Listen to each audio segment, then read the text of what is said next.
Hashtag gawat darurat judi slot. Hashtag Belmondo kali ini saya tidak mengangkat tentang politik penonton Cokro TV, tapi menyuarakan hal lain yang menurut saya menjadi urgensi sebagian masyarakat kita. Saya menangis, saya sedih, saya hancur ketika melihat ada orang tua yang mengemis dan berusaha untuk menawarkan kepada orang-orang yang ingin membeli ginjalnya untuk membayar hutang anaknya. Yang paling menyedihkan, ia menawarkan ginjalnya bukan sekedar untuk membayar hutang biasa, tapi membayar hutang judi online atau judi slot yang dilakukan oleh anaknya. Parahnya lagi, menurut Ron Emprit, salah satu sistem monitor dan analisis media sosial, mengeluarkan data bahwa Indonesia menduduki peringkat pertama dengan jumlah pemain judi online terbanyak. Prestasi? Tentu tidak.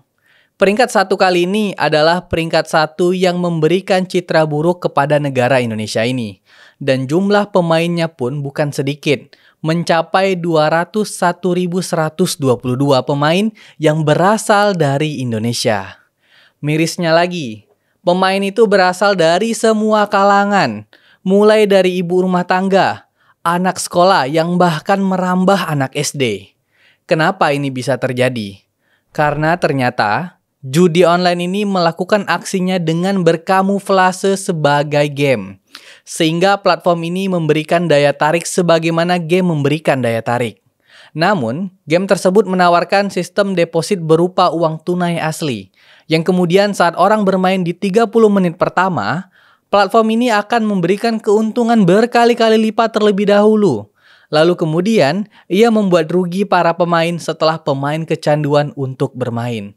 Lebih-lebih lagi, judi online atau game slot ini nggak sekedar tersebar begitu saja. Ia kemudian dipromosikan secara masif dan besar-besaran oleh beberapa pihak, terutama beberapa orang yang promosinya adalah yang berada di lingkungan game juga seperti e-sport.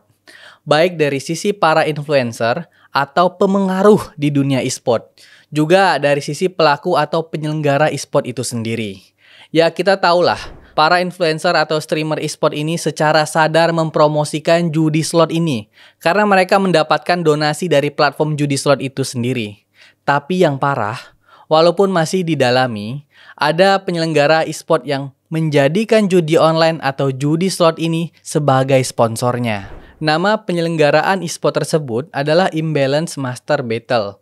Walaupun ternyata penyelenggaraan turnamen e-sport tersebut tidak terdaftar di Pengurus Besar E-sport Indonesia atau PBESI.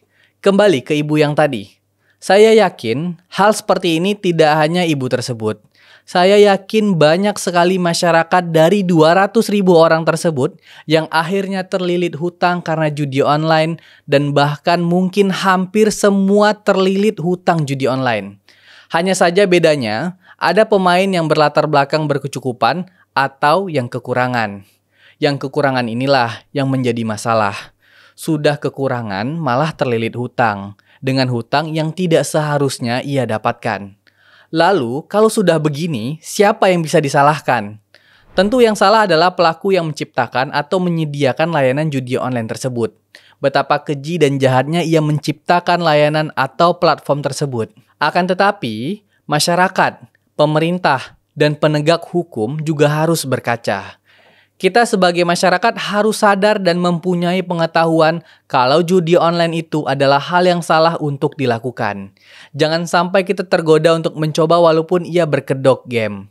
Lalu pemerintah, di mana yang paling utama jadi sorotan adalah Kementerian Kominfo, harus terus bekerja memberantas judi online ini. Walaupun sedikit kecewa dan mewajarkan karena tentu Menkominfo sebelumnya saya yakin dia tidak peduli dengan judi online ini karena ia sibuk korupsi. Tapi tidak boleh lagi seperti ini. Dan dengan Menkominfo yang baru ini diharapkan bisa mengusahakan memberantas judi online. Dan saya juga mengapresiasi adanya Satgas dari Kemenkominfo yang bekerja 24 jam untuk men-take down situs judi online itu, walaupun Satgas tersebut masih menyebutkan kalau setiap satu yang di take down muncul satu situs yang lainnya. Begitupun bagi aparat penegak hukum. terutama bagi bagian cyber kriminalnya agar bisa bekerja untuk membantu memberantas judi online, agar tidak ada lagi ibu-ibu yang ingin menjual ginjalnya hanya karena membayar hutang judi online. Ya, semoga semuanya akan menjadi baik dan judi online tidak lagi ada di Indonesia. Dan mari kita pantau kinerja para penegak hukum dan kesadaran kita sebagai masyarakat. Bersama saya, Belmondo Scorpio di #Belmondo.